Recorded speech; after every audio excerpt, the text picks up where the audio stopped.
गरीब सत्तू शरबत वाला। झुलसा देने वाली गर्मी थी। जून के महीने की दोपहर में सड़कें मानो आग उगल रही थीं। दूर दूर तक हर चीज़ धूप में तप रही थी। ऐसे ही एक चौराहे पर लकड़ी की छोटी सी गाड़ी के पास एक बुजुर्ग खड़ा था, जिसकी सफ़ेद दाढ़ी पसीने से भीग चुकी थी। उसके चेहरे पर झुर्रियाँ थीं, पर आंखों में उम्मीद की चमक भी थी। उसका नाम था रामलाल, उम्र लगभग 68 साल। वह सत्तू का शरबत बेचता था, ठंडा, सेहतमंद और सस्ता। उसकी गाड़ी पर एक मिट्टी का घड़ा रखा था, जिसके ऊपर गीली बोरी डाल रखी थी ताकि पानी ठंडा बना रहे। बगल में सत्तू का डिब्बा, नींबू, काला नमक और थोड़ी सी चीनी रखी थी। बाबूजी, एक गिलास देना, एक रिक्शा वाला रुका। हाँ बेटा, अभी देता हूँ, रामलाल ने हंसते हुए कहा और अपने कांपते हाथों से शरबत तैयार करने लगा। रिक्शा वाले ने पीते ही बोला, अरे वाह बाबूजी, मजा आ गया। कितना हुआ? बस 5 रुपये बेटा। इतना ठंडा शरबत और बस 5 रुपये, वो मुस्कराते हुए बोला। हम गरीबों के लिए है ये शरबत, अमीर लोग तो कोल्ड ड्रिंक पीते हैं, रामलाल ने धीरे से कहा। रामलाल कभी एक शिक्षक था गांव के स्कूल में, पर जब स्कूल बंद हुआ और उम्र बढ़ी, तब जिंदगी पलट गई। पत्नी पहले ही चल बसी थी और इकलौता बेटा विजय शहर की चकाचौंध में जाकर गुम हो गया। पहले चिट्ठियां आती थीं, फिर फोन और अब कुछ नहीं। रहने को एक झोपड़ी थी जहां वो अकेला रहता था। खाना खुद पकाता और रोज सुबह 8 बजे सत्तू का ठेला लेकर निकलता था। दोपहर तक वो अलग अलग इलाकों में जाकर सत्तू बेचता और शाम को 70-80 रुपये कमाकर लौटता। शरीर अब साथ नहीं देता, पर पेट और आत्मसम्मान दोनों को जिंदा रखना था। एक दिन एक बच्ची जो बहुत प्यासी लग रही थी, रामलाल की गाड़ी के पास आए। दादू, एक गिलास शरबत मिलेगा? उसकी आंखों में मासूमियत थी। क्यों नहीं बिटिया, बैठो यहीं, रामलाल ने उसे बिठाया, अपने हाथ से मिट्टी के प्याले में शरबत दिया। पैसे नहीं है मेरे पास, बच्ची ने धीरे से कहा।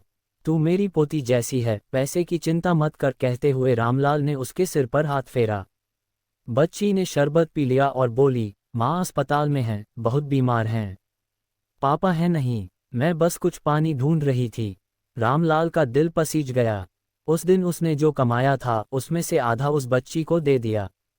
कुछ ही दिनों बाद उसी चौराहे से एक रिपोर्टर गुजरी, अनन्या, एक पत्रकार जो सामाजिक कहानियां लिखती थी। उसने रामलाल को देखा और उसका सत्तू शरबत पीकर दंग रह गई। बाबा, आप इतने सस्ते में इतना बढ़िया और हेल्दी शरबत बेचते हैं, क्यों? रामलाल ने मुस्कराते हुए जवाब दिया, बेटी, मैं खुद भूखा रह सकता हूं पर दूसरों को गर्मी में प्यासा नहीं देख सकता। अनन्या ने उसी रात एक लेख लिखा, दिल्ली की गर्मी में एक फरिश्ता, सत्तू बाबा। अगले दिन सोशल मीडिया पर रामलाल की तस्वीरें और कहानी वायरल हो गईं। अगले ही दिन रामलाल की गाड़ी के पास भीड़ लग गई। लोग शरबत पीने के लिए लाइन में खड़े थे। कई लोग सिर्फ रामलाल से मिलने और उसे सलाम करने आए थे। कुछ लोग पैसे नहीं लेते थे शरबत का, बल्कि दान देते। किसी ने 500 रुपये दिए, किसी ने 1000। रामलाल को समझ नहीं आया ये सब क्या हो रहा है। जब अनन्या फिर मिलने आई तो बोला, बेटी, ये सब क्यों दे रहे हैं मुझे? अनन्या मुस्कराए, आपने दिल से काम किया बाबा, दुनिया अब दिल से आपको दे रही है। जहां रामलाल को प्यार और समर्थन मिला, वहीं कुछ दुकानदारों को उसकी प्रसिद्धि से जलन हुई। पास की कोल्ड ड्रिंक की दुकान वाले ने नगर निगम में शिकायत कर दी, ये बूढ़ा बिना लाइसेंस के बेच रहा है, हाइजीन भी नहीं है। एक दिन नगर निगम की टीम आए और रामलाल की गाड़ी जब्त कर ली। वो सड़क किनारे बैठकर रोने लगा, अब क्या करूंगा, मेरी रोजी रोटी चली गई। पर वो बच्ची फिर आई, वही जिसकी माँ बीमार थी। अब वो ठीक हो गई थी और बच्ची ने रामलाल से कहा, दादू, माँ ने कहा है, अब आप हमारे साथ चलिए। रामलाल उस बच्ची के घर गया, माँ ने उसे गले लगाया। उनके पापा नहीं थे, पर माँ एक सरकारी स्कूल में चपरासी थी। उन्होंने रामलाल से कहा, आप हमारे साथ रहिए, हमारा घर छोटा है, पर आपका दिल बड़ा है। रामलाल वहाँ रहने लगा। फिर एक दिन उसे कॉल आया किसी बड़े होटल से, सर, क्या आप हमारे होटल में हेल्दी ड्रिंक स्टॉल शुरू करना चाहेंगे आपकी ब्रांडिंग से?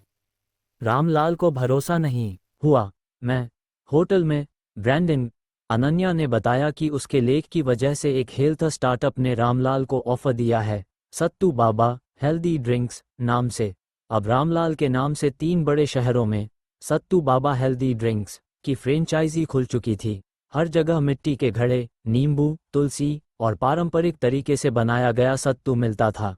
रामलाल खुद अब ज्यादा नहीं बेचता था, पर ट्रेनिंग देता था। उस बच्ची को उसने पढ़ने में मदद की, अनन्या को अपनी बेटी कहा और समाज सेवा में लग गया। वो आज भी कहता है, गरीबी से डरना नहीं चाहिए, मेहनत और ईमानदारी से हर चीज बदली जा सकती है।